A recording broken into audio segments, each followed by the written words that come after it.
Yo, what is up, guys? I'm back again with another reaction, and I'm pretty excited because this time we're gonna be reacting to MrBallen once again. And I know this is my second video of reacting to him, but I love the way he tells stories. Like I said, or like I said in the last one and the first one I actually reacted to on YouTube was the victim one, how he would play games with his victims or something like that. But no, it was great. And I've watched so many of MrBallen's videos once again, so I'm really excited to react to his new one today. And I know he only posts 1 or 2 times a week now, so less than he did before, but still amazing storyteller and YouTuber for sure. Today is going to be female Hannibal Lecter given harshest sentence possible, mature audiences only. And we all know when it comes to the mature audiences only, it gets pretty crazy. Let's just say it. I've already seen again some of his really intense, crazy ones. So I'm really excited to see what this one is.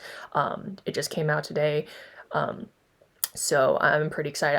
I just all I know is it's definitely gonna be some cannibalism in there for sure. So pretty excited. Let's just see. No distractions. Sorry, I was trying to turn everything off to avoid distractions. So yeah. All right. Well.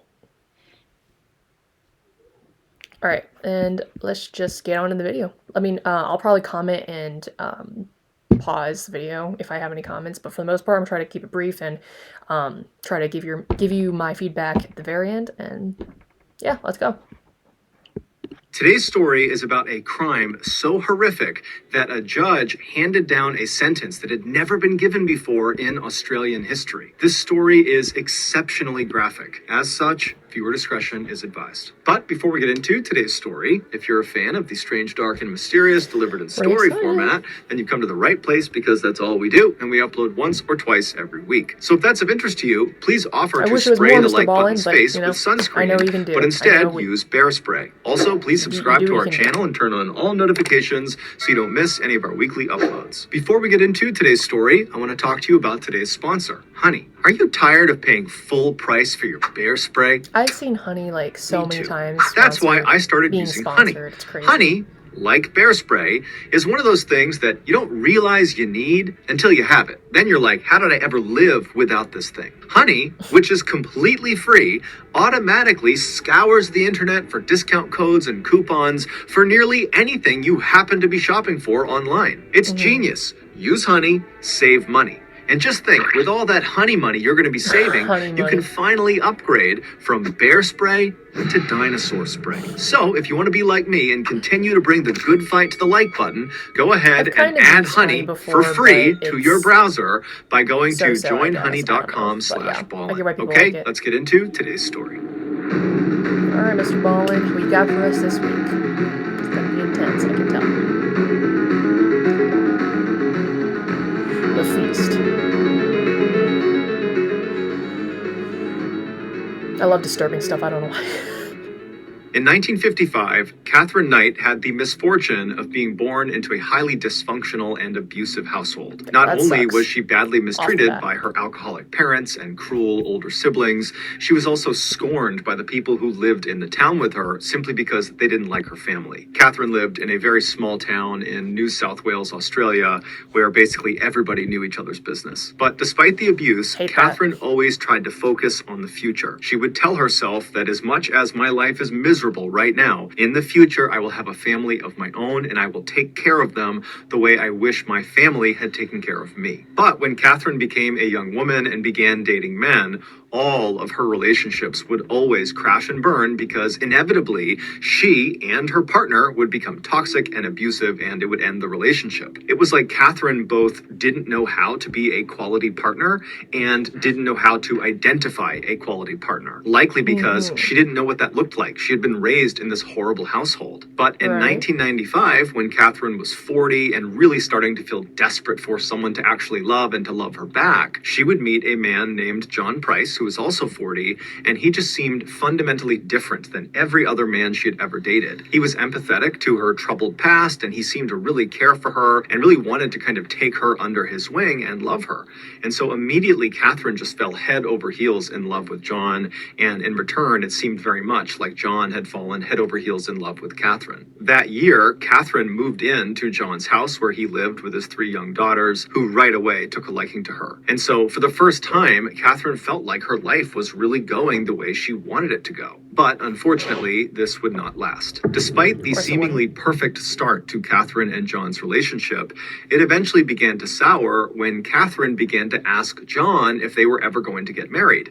Catherine really wanted to get married. She wanted to kind of officially have a family of her own that she could take care of, but John was weary of marriage because he had just left a failed marriage, and he told Catherine that realistically, he might never want to get married again. And so over time, this issue really drove the two apart, and it all came to a head in early February of 2000 when John and Catherine were at his house. They were in the kitchen, and they got into a heated fight over marriage, and then before... Oh, that's always great. And here comes another ad. God, I hate these freaking ads. I don't know why. Thank you for rendering your assistance. Why are there ads in I see you're also an adept Here, exorcist. Some of your technique... Sorry about that. Before long, they were both getting physical with each other, and during this altercation, Catherine kind of scrambled and grabbed a knife on the counter and actually slashed John across the chest. Wait, and what? As soon as she did this, the fight came to an end. John screamed at her to leave the apartment and never come back, but Catherine was already storming out of the apartment. They both understood that a line had been crossed, and almost certainly their relationship was now over. But over the following days and weeks, Catherine, who had moved into a different apartment at this time, kind of near where John was living, she felt very lonely, and even though she knew her relationship with John was not a healthy one, she longed to patch things up with him. She didn't like being alone. She wanted to have that family. And so she decided she would do what she had previously done in other relationships to kind of patch up the relationship after a fight. And so the way she would do this is she would kind of make sure they had the house to themselves, and then she would show up in lingerie, and they would have kind of an intimate makeup moment, and then everything would go back to normal. So on February 29th, Catherine waited until she knew John had left for work, and she went over to his place, and she had a key to it still, and she went inside, and his 3 daughters were there, and so Catherine said hello, and she chatted with the kids for a minute, and then she made arrangements for the 3 kids to go get picked up by a babysitter and spend the night outside of the house. And so then when the babysitter came by the house and picked up the 3 girls, Catherine said goodbye to them, and then Catherine left John's place, and she went out to get her lingerie. Later in the evening, when John came back to his house, he went inside and he found his kids weren't there, but there was a note from Catherine that explained where his kids were and how she wanted to make up with him and she would be back in a little while. Now, John was not happy about this. He was angry that she had decided to just come into his house without asking him. That felt very violating. And then also she made a decision about his kids without talking to him. That just felt so offensive and wrong of her to do. And so John grabs a beer out of the fridge, he sits down in the living room, and he begins to wait for Catherine to show up. The next morning at 6 a.m., John was supposed to be at work already, but he wasn't. And so his company, who knew he was very reliable, were concerned something was wrong. And so they sent a worker to his property to see what was going on. And so the worker, he pulls up in front of John's house. You know, John's car is in the driveway. And so the worker's first thought is, oh, I guess John must have overslept. And so the worker walks up onto John's front porch and he knocks on John's front door, but there's no answer. And so the worker knocks again, still no answer. And so this guy turns around to leave and go back and tell the company, look, I don't know what's going on. But as he's turning around, he notices on the very bottom of the outside of the door, kind of near the edge, the front edge of this door, there looked to be some blood on the outside of the door. It was pretty easy to tell it was blood. And so the worker was immediately very concerned, and he knocked again on the door, but no answer. And so he ran around to the side of the building and he began banging on the windows of John's house to hopefully rouse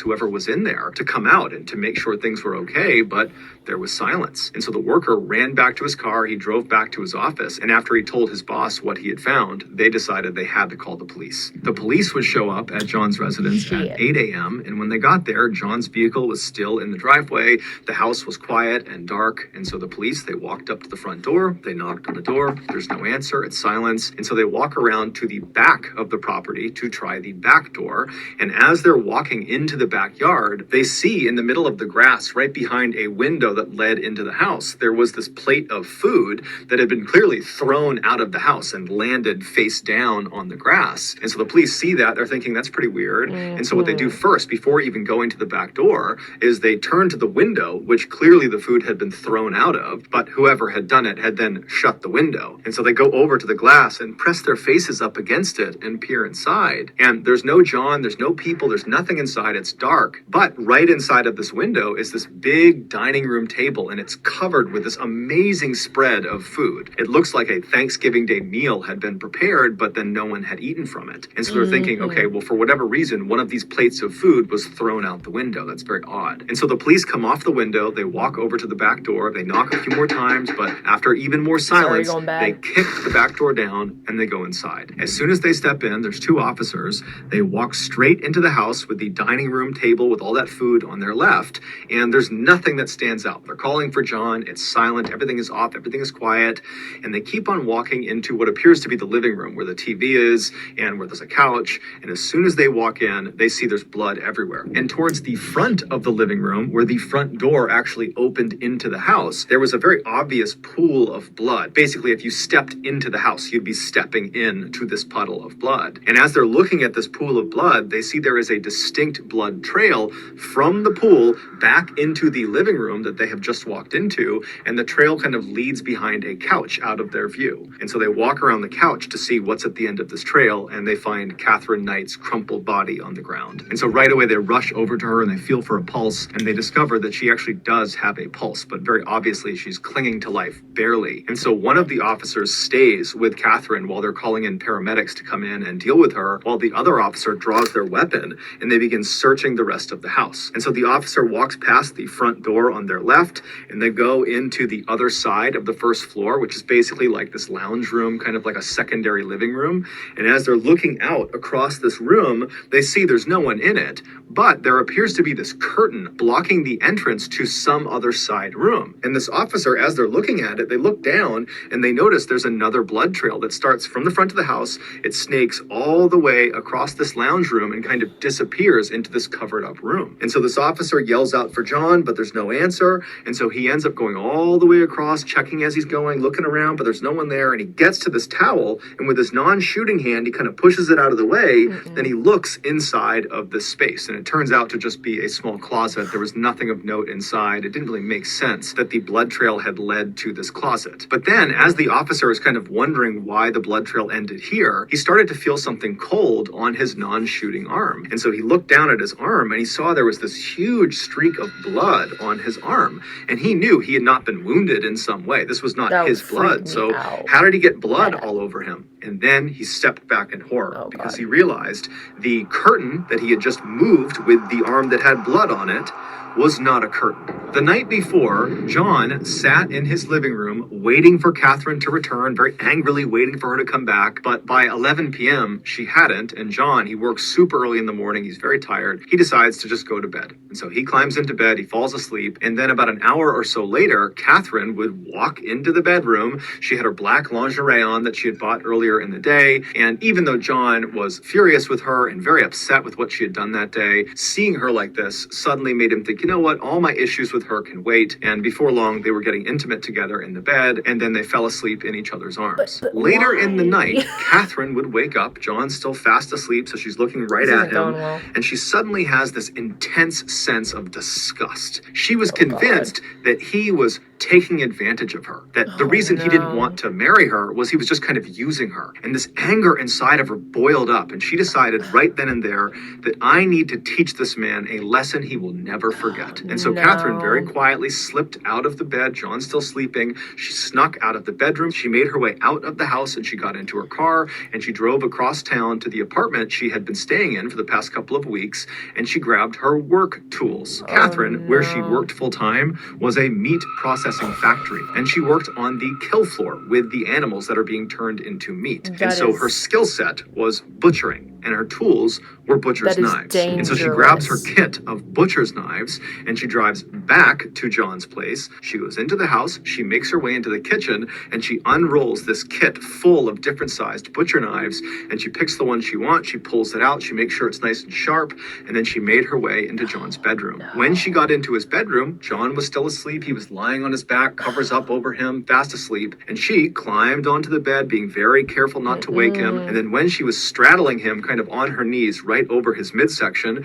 she raised the knife up between her two hands and she brought it down into his chest. John immediately shot up, bucking Catherine off of him. She went flying onto the floor, and then instinctively, John just begins running out of his bedroom. He has no idea what's happening. He's been stabbed, but he probably can't even feel it. It's all adrenaline. He is just running through the house. But by the time he gets to the front of the house, the blood loss had caused him to be so weak he could barely stand. And so he managed to open the front door, but then he collapsed onto the ground halfway between the inside and outside of the house. And so laying there, he reached out with his bloody hand and he grabbed the edge of the door that was partially open and tried to pull himself out of the house. And that's how that bloody print was left on the outside of the door that the worker saw. And as he's trying to pull himself out of the house, Catherine, who had gotten up after being knocked off the bed, she ran to the front of the house and she grabbed his legs and she pulled him back into the house and then shut the door. And then once he was inside, she got on top of him and stabbed him an additional 36 times all over his body. And then she left him there to bleed to death. And so while he's dying, she goes into the kitchen and she puts on a large pot of water to boil. And then she begins setting the plates all around the dining room table for a big family meal. After she was done setting the table, she went back over to John, who was now deceased at this point, and she dragged him all the way across that lounge room on the other side of the house that the officer walked through and then found that curtain. She dragged him all the way across that room to right in front of that closet, and then using her expert skills from working in the meat factory, she proceeded to skin John from his neck all the way down to his toe. And she was so good at it that she was able to skin him in one piece. And she took this skin suit and she draped it over the entrance to this closet. And then she removed John's head from the now skinned torso and she placed it in the water that she had put on to boil earlier. She was going to use his head to turn it into some sort of broth or gravy. And then she grabbed his skinned torso and dragged it into the kitchen and began butchering it and then making different dishes with his meat, different pies and casseroles. And then after she had made this enormous feast out of John's body, she set the food all around the table that she had already laid out, and then she made little placards, little name cards that had the names of each of John's children on them, and she placed them in front of each of the plates because her intention was to feed them their father. And then Catherine sat down at a plate that she had made for herself and she began eating John, except it made her sick, and so she opened the window behind her and she threw her plate of food out into the backyard. And then when she turned back around and looked at what she had done, she decided that instead of facing the consequences, she would just take her own life. And so she went into the bathroom, she grabbed some sleeping pills, and then she cut across the front of the house, walking through that pool of blood near the door. She made her way into the living room, she overdosed on sleeping pills, and collapsed on the ground. However, when the paramedics finally showed up the following morning, they were able to save her. And so once she stabilized in the hospital, she was promptly arrested for John's murder. She would ultimately be found guilty. However, she would never take any responsibility. And then during her sentencing phase, she was given life in prison, but the judge made a special clause just for her. He told them that her file needed to be stamped, literally stamped, never to be released. Basically, there was no hope ever of her getting out of prison. And so after she was taken away, she would become the first woman in Australian history to be sentenced to life in prison without the possibility of parole. She is still alive today. So that's going to do it, guys. If you got something out of today's episode and you haven't done this already, please offer to spray the like button's face with sunscreen, but instead use bear spray. Also, please subscribe to our channel and turn on all notifications so you don't miss any of our weekly one or two video uploads. We now have a podcast that puts out weekly brand new content that you can only get on the podcast. It's called the MrBallen Podcast, Strange, Dark, and Mysterious Stories, and it's available on Spotify, iTunes, Apple, Amazon, on basically anywhere you get a podcast. That's where you'll find it. If you want to get in touch with me, please follow me and then message me on any major social media platform. My username for all of them is MrBallen, and I really do read the bulk of my direct messages. We also have a second YouTube channel just called MrBallen Shorts, where we post random short videos and lost episodes. We also have a Facebook page that puts out near daily content. It's just called MrBallen. We also have a Snapchat channel that puts out episodes on Sundays. We have some very cool merch. Go over to shopmrballen.com to have a look. If you have a story suggestion, please drop it in our subreddit just called MrBallen. It's linked in the description below. So whether I see you on Instagram, Twitter, TikTok, Reddit, YouTube, Facebook, Snapchat, podcasts, wherever, just know that I really appreciate your support. And until next time, that's going to do it. See ya. No problem, MrBallen. Wow, that was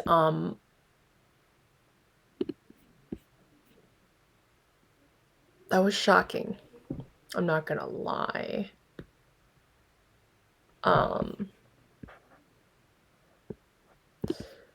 Yeah, that was definitely shocking. I don't even know.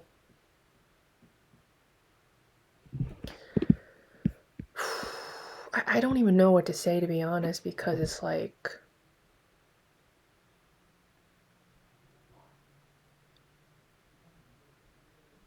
that was just crazy, because it's like, obviously I've seen Hannibal Lecter, and that's legitimately the real life female Hannibal Lecter, and like, I don't know why, what about cannibalism like fascinates me, I guess. Like, obviously it's so disturbing and I don't get it, and it's just so twisted and sick-minded all the way around, but it's like, it's fascinating because it's such an abnormal thing we just don't talk about or experience whatsoever, obviously.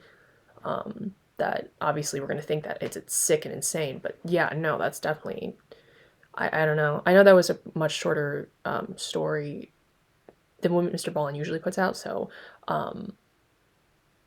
you know, but that was really short, punchy, compact, and he put it in he explained it really well and to the point, or he went straight to the point, which is awesome. Thank you, MrBallen, for doing that. But that was crazy. That was insane. I have no other words, to be honest. But I really hope you guys enjoyed that video. Make sure you comment down below what you guys thought of that video, and MrBallen himself. And make sure to subscribe to MrBallen. And I give all the credits for this video and the story to MrBallen, obviously. And I'll link his channel and everything in the video down below. And please make sure to check him out. He's an awesome, awesome storyteller and YouTuber. And until next time, see you guys.